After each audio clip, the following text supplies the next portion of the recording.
good afternoon, everyone. Thanks for being here. Hope everyone had an enjoyable and safe Thanksgiving, even if it was far from the traditional large gathering of family and friends, apart from many that we loved, but I hope you had a good Thanksgiving. And I know times are tough, but I want you to know that help is on the way. Last week, I announced the nominations and staff for critical foreign policy and national security positions, a first-rate team that's going to keep us safe and secure. And today, I have the pleasure of announcing key nominations and appointments for the critical economic positions in the administration. A first-rate team that's going to get us through this ongoing economic crisis and help us build the economy back, not just build it back, but build it back better than it was before. A team that's tested and experienced. It includes groundbreaking Americans who come from different backgrounds, but who share my core vision for economic relief here in the United States of America. And given a fair shot and an equal chance, there's nothing, we all believe there's nothing beyond the capacity of the American people. Let's not forget who built this country. Working class and middle class people built this country, and unions built the middle class. And from the most unequal economic and job crisis in modern history, we can build a new American economy that works for all Americans, not just some, all. We need to act now, though, and we need to work together. You know, in the weeks since winning the election, Vice President Harris and I have covered meetings with a number of people. We convened meetings with labor leaders and CEOs at the same time, mayors and governors of both political parties.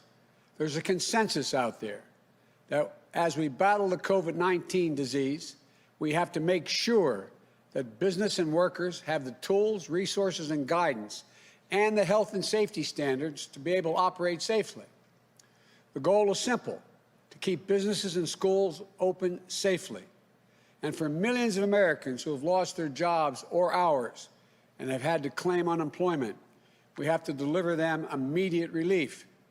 That includes affordable health care for millions of people who have lost it and are in danger of losing it, child care, sick leave, family leave, so workers don't have to choose between work and family, relief from rent and student loans. We need to support small businesses and entrepreneurs who form the backbone of the communities that we live in, that are teetering on the edge. You know, there's an urgent need to fund state and cities so the frontline workers on those jobs can stay in the jobs. You know, the founders are pretty smart. I could have gotten this lesson from the future Secretary of the Treasury. You know, there's a reason why all the states and localities have to have a balanced budget, but we're allowed federally to run a deficit in order to deal with crises and emergencies that we have in the past. And we have to keep vital public services running. We have to give aid to local and state governments to make sure they can have law enforcement officers, firefighters, educators, as we did in the Recovery Act of 2009. And right now, the full Congress should come together and pass a robust package for relief to address these urgent needs. But any package passed in a lame duck session is likely to be, at best, just a start. My transition team is already working on what I'll put forward in the next Congress to address the multiple crises we're facing, especially our economic and COVID crises. And the team I'm announcing today will play a critical role in shaping our plan for action starting on day one and move fast to revive this economy. They're going to help me help the country lay out my Build Back Better plan, a plan that an independent analysis from Moody's, a well-respected Wall Street firm, projected would create 18.6 million jobs. It's based on a simple proposition: reward hard work in America, not wealth. It's time to invest in infrastructure, clean energy, climate change, manufacturing, and so much more that will create millions of good-paying jobs. And it's time we address the structural inequities in our economy that this pandemic has laid bare. Economists call this current economy in recovery K-shaped. Well, like the two lines coming off of a K, Some people are seeing their prospects soar upward, while others are watching their economic prospects drop sharply. For those at the top, jobs have come back and their wealth is rising.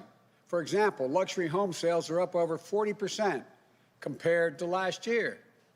But for those in the middle and the bottom, it's a downward slide. They're left figuring out how to pay the bills and put food on the table.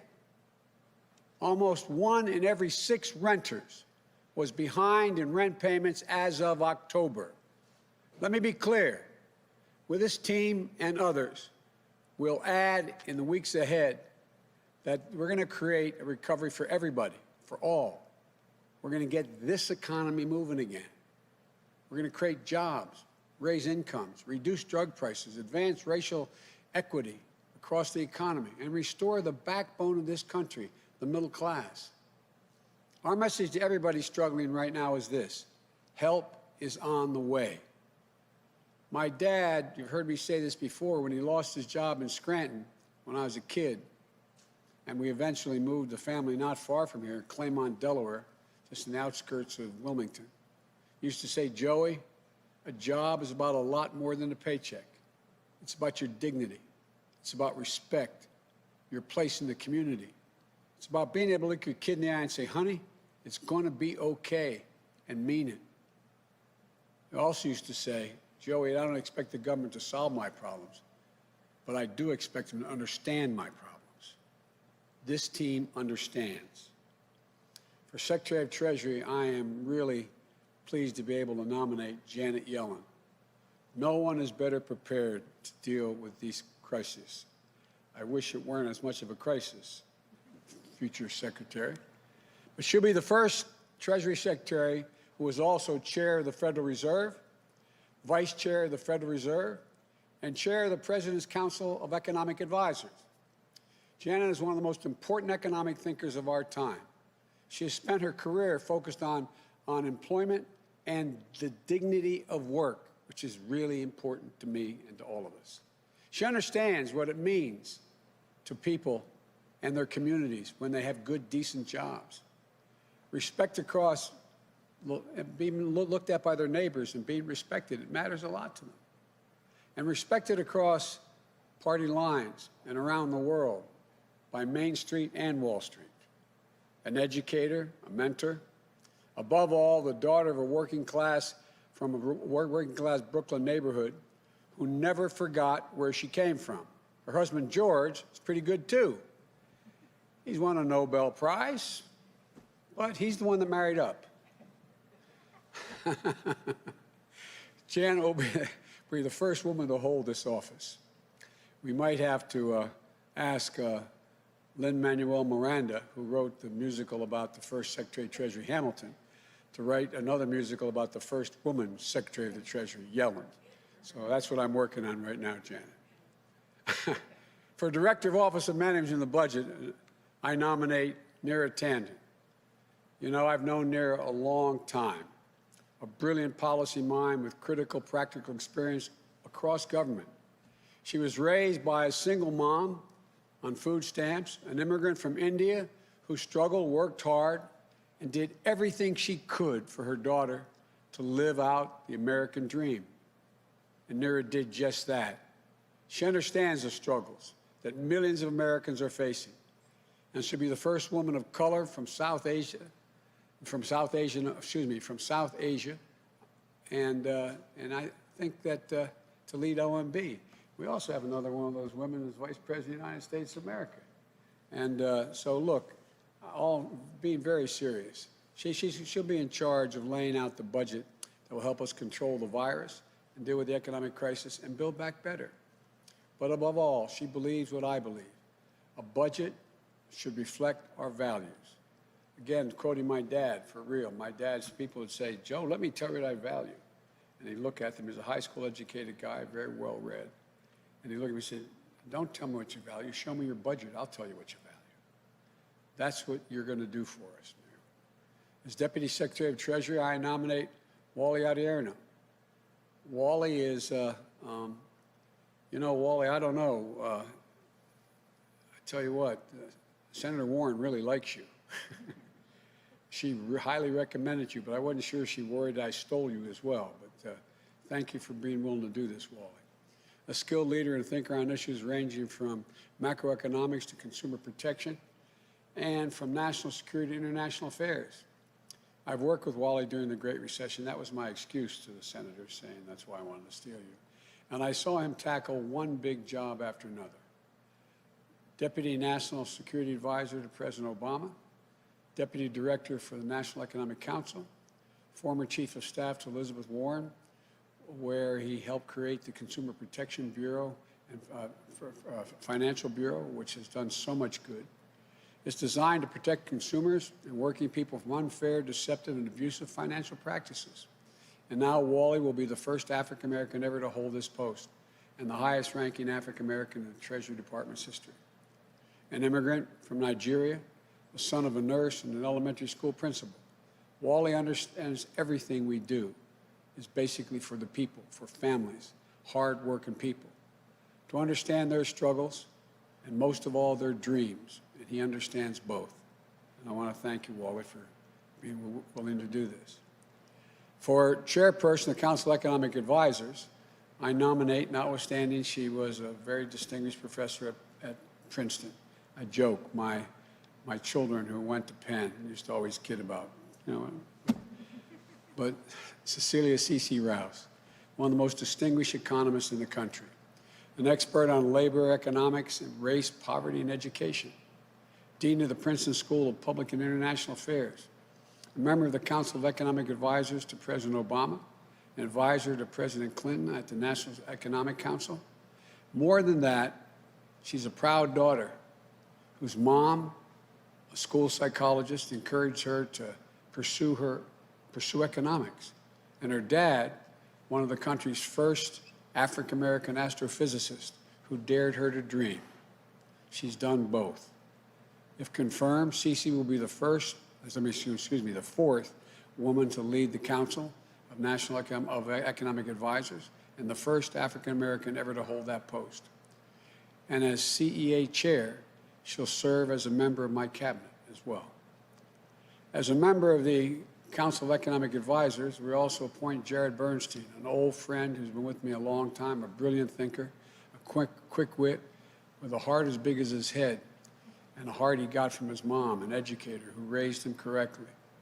A social worker turned economist, Jared is one of my closest economic advisors and friend. He served as my chief economist during the vice presidency. He was there in that foxhole during the Great Recession, with the economy on the brink and our country on our back. I couldn't think of anyone else who I'd want to be at my side to face the challenges ahead. Jared will be one of the leading voices of my administration on economic policy. I can always count on him to deliver straight from the shoulder, as his hero FDR used to say, straight from the shoulder. The one thing I can assure you is working people will always have a voice with Jared in this council. As a member of the Council of Economic Advisors, I appoint Heather Bousset. Heather, thank you for all the help you had in the transition team and getting me here. She's one of the foremost economists working to make sure we build an economy that works for all Americans. The daughter of a union family, it's no wonder she believes so deeply in the idea that leave no one out, leave no one behind in this economy. During the campaign, I relied on her counsel on addressing structural inequities within the economy. And I'll do so again as president because that's one of the central issues of our time. To this team, thank you for accepting the call to serve again. To your families and to your, thank them for their sacrifices because it's real sacrifice. We could not do this without you. And to the American people, this team will always be there for you and your families. This is family-oriented team. We got to make sure ordinary people get a chance to do well because they've never, when given a chance, they've never, ever, ever, ever let the country down. 11 years ago, President Obama and I entered office during the Great Recession and implemented the Recovery Act that saved us from a Great Depression. I didn't see the map of America at the time, nor did he, in terms of blue states and red states. We only saw the United States of America. We worked with everyone, for everyone, and we recovered and rebuilt together as one nation. Vice President Harris and I will do that all over again with an outstanding team. They're ready on day one. And to the United States Senate, I hope these outstanding nominees will receive a prompt hearing and that we will be able to work across the aisle in good faith and move forward as one country. So let's begin the work to heal, to unite, to rebuild an economy for all Americans. They deserve and expect nothing less. Thank you. May God bless you, and may God protect our troops. I now turn this over to the new team, starting with our next Secretary of Treasury, Janet Yellen. Again, Janet, thanks for accepting. Appreciate it. I think they're going to clean this off for us here.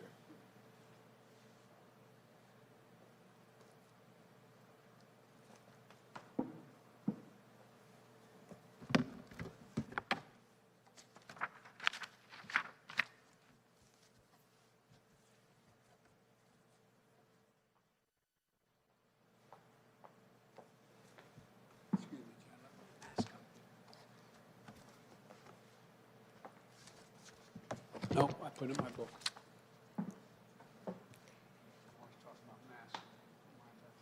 Thank you, Mr. President-elect and Madam Vice President-elect. It's my great honor to have this opportunity to serve you and the American people, and to join this incredible economic team at this moment of great challenge for our country. Mr. President-elect, when you reflect on what your father taught you about how a job is much more than a paycheck, I hear my own father, who raised our family in working-class Brooklyn. When he graduated from medical school during the Great Depression, he looked for a home and a place to hang his shingle near the Brooklyn docks. Back then, Bush Terminal on the upper New York Bay was a thriving hub for manufacturing and transportation, and for the union workers whose livelihoods depended on them. Knowing they didn't have cars, my father found a home near a bus line. He started his family practice in the basement while we lived on the floors above. At the end of the day, he would talk to me, my brother, and my mom about what work meant to his patients, our friends and neighbors, especially if they lost a job, the financial problems, the family problems, the health problems, the loss of dignity and self-worth. The value of work always stuck with me, so much so that I became an economist because I was concerned about the toll of unemployment on people, families, and communities. And I've spent my career trying to make sure people can work and achieve the dignity and self-worth that comes with it. Mr. President-elect, I know you've done the same. I saw that understanding during the last Great Recession and the Recovery Act that followed. And now we're facing historic crises again. The pandemic and economic fallout that together have caused so much damage for so many and have had a disproportionate impact on the most vulnerable among us. Lost lives, lost jobs, small businesses struggling to stay alive or closed for good. So many people struggling to put food on the table and pay bills and rent. It's an American tragedy, and it's essential that we move with urgency. Inaction will produce a self-reinforcing downturn, causing yet more devastation. And we risk missing the obligation to address deeper structural problems, inequality, stagnant wages, especially for workers who lack a college education. Communities that have seen industry disappear with no good jobs replacing lost ones. Racial disparities in pay, job opportunities, housing, food security, and small business lending that deny wealth building to communities of color. gender disparities that keep women out of the workforce and keep our economy from running at full force. It's a convergence of tragedies that is not only economically unsustainable, but one that betrays our commitment to giving every American an equal chance to get ahead. But I know this team will never give up that commitment. As you've said before, Mr. President-elect, out of our collective pain as a nation, we will find collective purpose to control the pandemic and build our economy back better than before, to rebuild our infrastructure and create better jobs, to invest in our workforce, to advance racial equity and make sure the economic recovery includes everyone, to address the climate crisis with American ingenuity and American jobs, working together with the outstanding national security and foreign policy team you announced last week to help restore America's global leadership. And above all, we share your belief in the American dream of a society where each person with effort can rise to their potential and dream even bigger for their children. I pledge, as Treasury Secretary, to work every day towards rebuilding that dream for all Americans. And to the great public servants of the Treasury Department, I look forward to working with you and Wally to rebuild the public trust. To the American people, we will be an institution that wakes up every morning thinking about you, your jobs, your paychecks, your struggles, your hopes, your dignity, and your limitless potential. Thank you.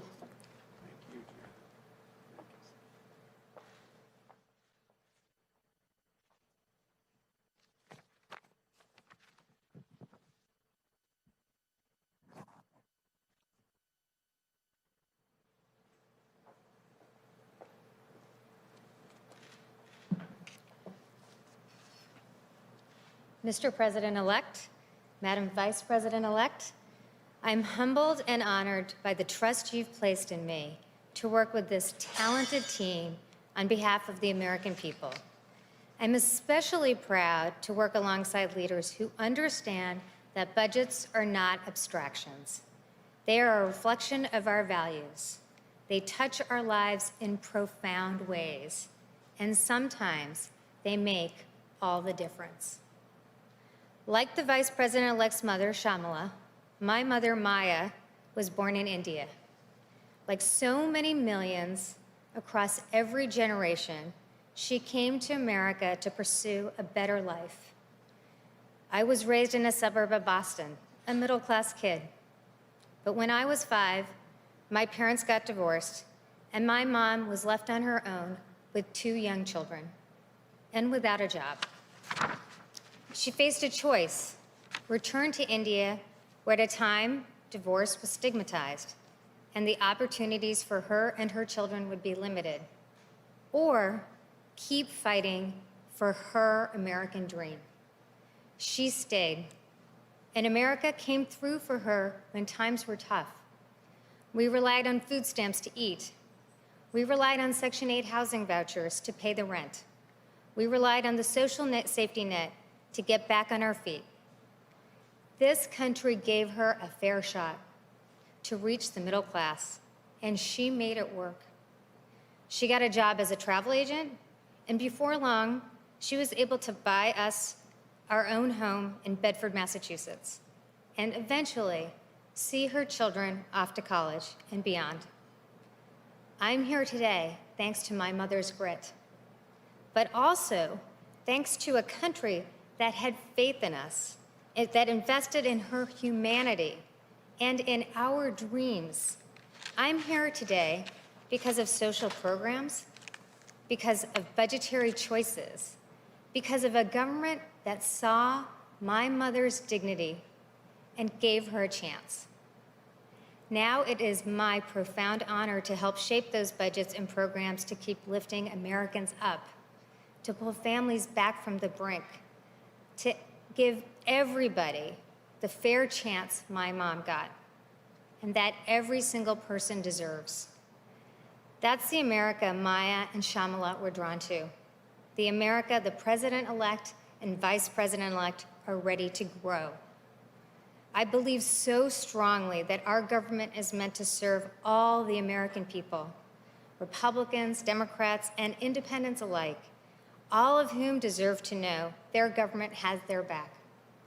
I look forward to working together alongside the dedicated career professionals of the OMB to expand possibilities for every American family.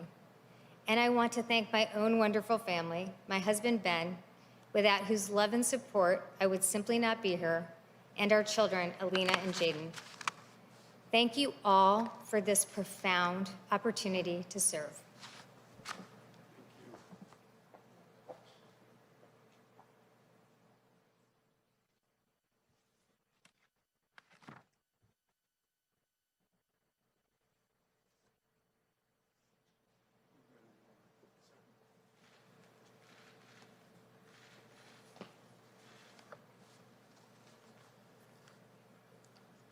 Mr. President-elect, Madam Vice President-elect, thank you for this profound opportunity to return to the Treasury Department and serve the American people.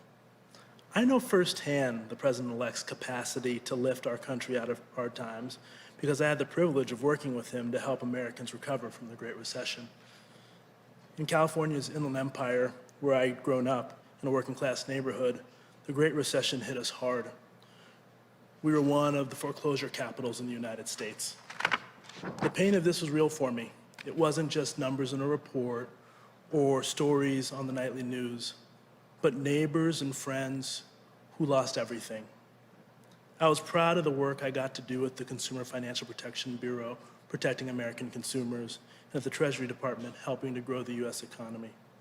I was proud also of getting a chance to serve with leaders like the President-elect, who oversaw the Recovery Act's implementation, investing in American workers, betting on their resilience and drive, and giving families a chance to get up off the mat.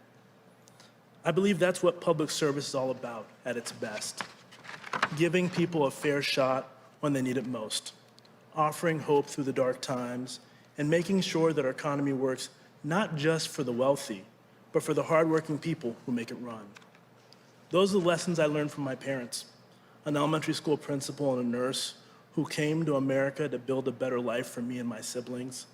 They taught us that we have a responsibility to serve our community and the country that gave us so many opportunities. But I also learned early on how much more needs to be done to ensure that everyone has a fair chance they deserve. I look forward to working with Janet Yellen to reduce inequality in this country and expand the middle class and make sure that we build an economy that works for everyone. And as we build back better, we must also remain laser focused on the Treasury Department's critical role protecting our national security. This includes using our sanctions regime to hold bad actors accountable, dismantling the financial networks of terrorist organizations and others who seek to do us harm, and ensuring our foreign investment policy protects America's national security interest. The challenges before us today are unlike anything we have ever faced. But I know that what the President-elect so often reminds us of is true. The American people can do anything when given a chance. And I'm honored to be a part of this talented team and to work with them and all the American people to build an economy that gives everyone that chance and turns our nation once again from crisis to hope. Thank you.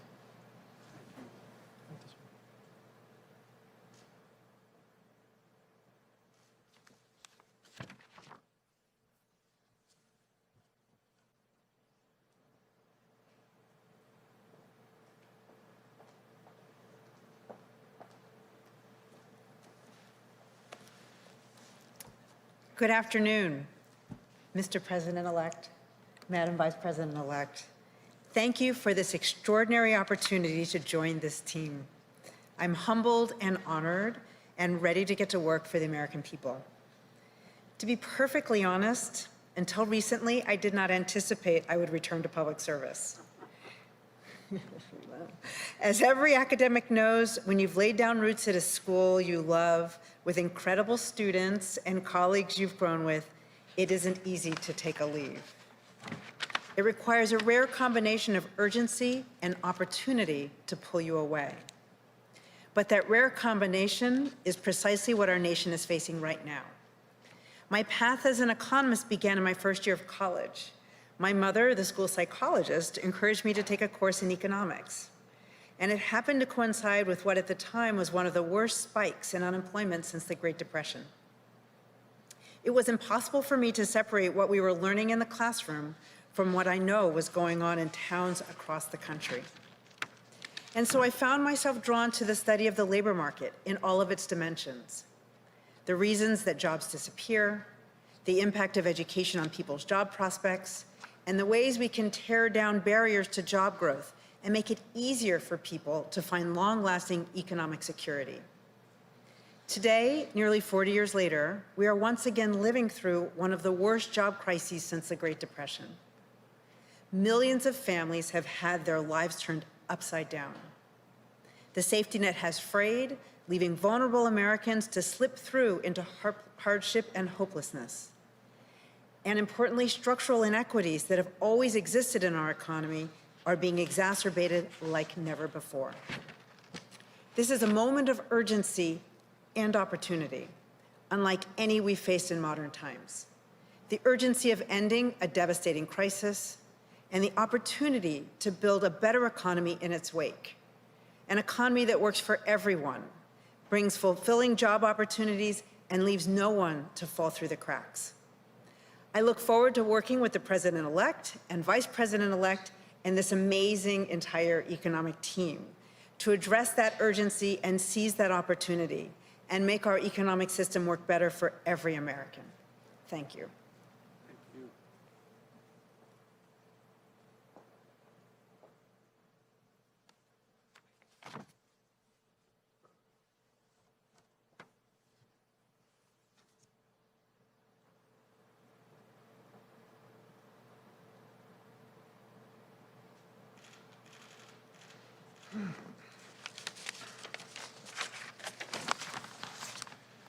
Good afternoon. I'm hard-pressed to find the words to express my gratitude to the President-elect and Vice President-elect for the chance to be here today. In thinking about the path that brought me here, a good place to start is 12 years ago, almost to the day, when I met with then Vice President-elect Biden at his home not far from here. It was supposed to be a job interview to be his chief economist, but it quickly turned into a conversation about economic justice and fairness, which, as many here know, is a common destination in conversations with the President-elect. Over the years, we've continued that discussion. Often it takes the form of some policy minutiae. Sometimes it's me hitting him with far more graphics than are necessary, or him telling me to stop speaking economese and start speaking English. Guilty as charged, Mr. President-elect. I suspect the reason we had such a meeting of the minds back then dates back to a common saying in my household when I was growing up. If you're not part of the solution, you're part of the problem. I grew up with a single mother, a lifelong educator. There was a picture of FDR on the wall. Her proudest moment wasn't when I got a PhD, it was when I got a union card. Local 802, the New York City's Musicians Union, but that's a whole other story. Of course, if you intend to be part of the solution, you need to accurately diagnose the problem. In that regard, I think the President and Vice President-elect's agenda is timely, resonant, and visionary. Yes, they've stressed the urgent need to control the virus and provide the relief needed to help families and businesses get to the other side of this crisis. But they've been just as adamant that simply getting back to where we were sets the bar too low. We must build back an economy that's far more resilient, far more fair, and far more inclusive. It is precisely the vision this nation needs, and I suspect I'm not the only person on this stage chomping at the bit to get to work on making their vision a reality. Thank you.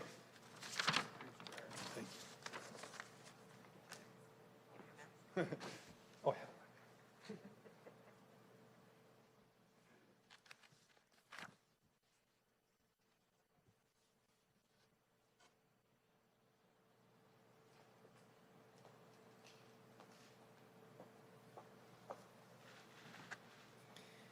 Mr. President-elect and Madam Vice President-elect, I am honored and very grateful for the chance to be a part of this absolutely exceptional team and excited to get to work helping build an economy rooted in the values that we share: equality, opportunity, and the dignity of work. It's no accident that I've focused my career on instilling those values in our economy, developing policies that help our nation grow stronger by growing more equitably. Like the President-elect and the Vice President-elect, those values were instilled in me at a young age. In the late 1970s, my dad got a job at Boeing. And if you grew up in Seattle like I did, you know what that means. A lot more than a paycheck, as Janet referenced, and as the President so often reminds us. And for our family, my dad's job at Boeing meant security. It meant union benefits, a place in the neighborhood, a place in the middle class. But when the recession hit in the early 1980s, one by one, the pink slips arrived for every family in our cul-de-sac. Every kid at my bus stop who had a parent who was laid off. Our entire community saw its future dimmed, and one by one, it was my turn. So the first time I truly experienced this thing called the economy, it was my parents sitting down and explaining that things were going to be tougher for a while because my dad was on layoff. Too many kids in America experience the economy through those kinds of difficult conversations, or far worse. I was struck by the profound power this mysterious force held over my life, my friends, and my community. And I wondered if that power couldn't also be wielded to create happier conversations and fuller lives. I've dedicated my career to figuring out how we can grow and sustain the middle class and uproot the gender barriers and racial barriers that leave too many Americans outside the dream looking in. Through the organization I co-founded, I've pursued solutions to reverse the dangerous march of inequality and bring us back to the core value of broadly shared success. That's the same value I see at the heart of the Build Back Better plan, and why I'm so excited and honored to help this team bring not just good jobs, but the good lives and peace of mind that comes with them to every American community. Thank you.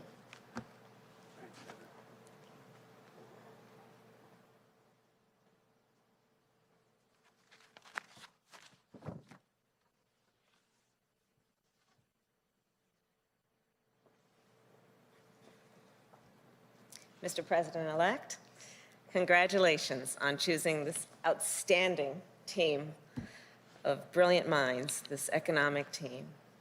This is the right team for this moment. And to our nominees and appointees, thank you for your continued service to our nation. This is the team we need to deliver immediate economic relief to the American people, to get our economy back on track, and to make sure it works for working people. And as President-elect Biden noted earlier, completing that task could not be more urgent.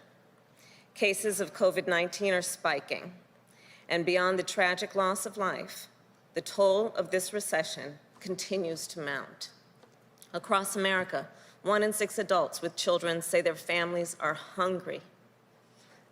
Janet Yellen talked about food insecurity. This is real. We are looking at a hunger crisis in America right now.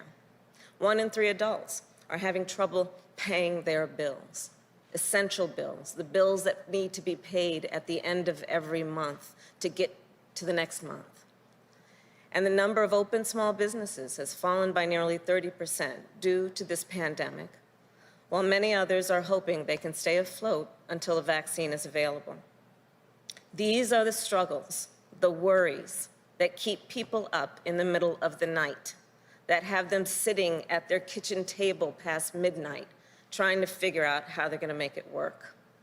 But Americans are not united by their worries alone. They are also united by their aspirations, the aspirations they have for themselves, for their children, for their families, and for their community.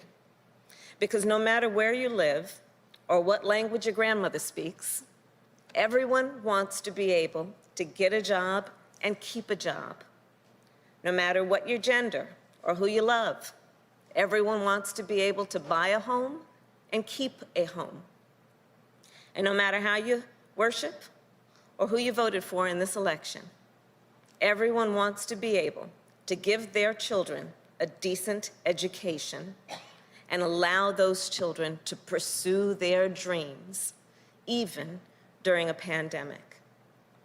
And Joe and I understand that. We were raised to respect the dignity of work. We were raised by hardworking parents who always understood the dignity of work and the potential not only for their children, but of our country. And that's why I've always fought for working people, standing up for middle-class families who lost their homes in the Great Recession.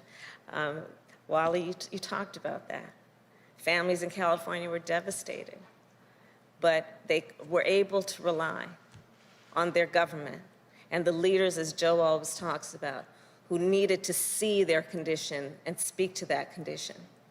And that's the work that needs to happen now. And I look forward to collaborating with this extraordinary team to put working people front and center in our administration. These public servants are some of America's most brilliant minds. They are proven leaders whose talents, achievements, and life stories, their life stories reflect the stories of the American people, and their stories reflect the very best of our country. And they not only have the experience, the expertise, and what is necessary to help end this economic crisis, but also what is necessary to put people back to work.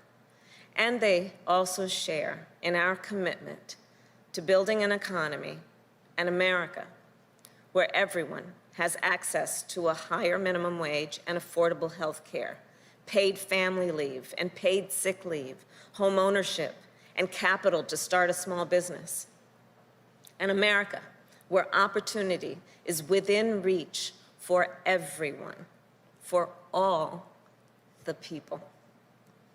So we've got a lot of work to do to build that America, and as Joe always says, to build back better. And President-elect Biden and I, together with this economic team, will be ready to hit the ground running on day one, because that is what this crisis demands, and that is what the American people deserve. Thank you.